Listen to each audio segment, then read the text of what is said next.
కృష్ణుడు నా మిత్రుడు. కృష్ణ, మిత్రమా, కృష్ణ! ఆగండి సైనికులారా.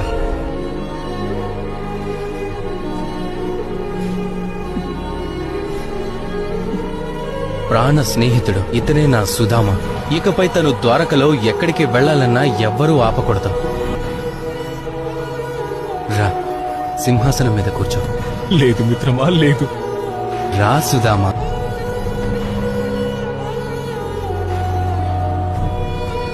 వద్దు మిత్రమా, అంత పని చెయ్యొద్దు కృష్ణ. ఇది నాకు ఆనందాన్ని ఇస్తుంది. నాకీ ఆనందం లేకుండా చెయ్యొద్దు.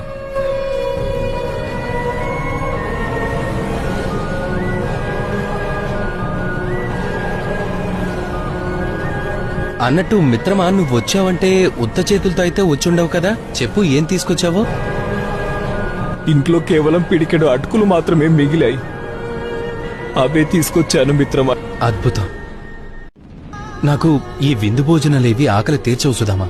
ప్రేమ నిండిన మనసుతో పిడికెడు అటుకులు పెట్టినా ఈ కృష్ణుడు సంతృప్తి చెందుతాడా?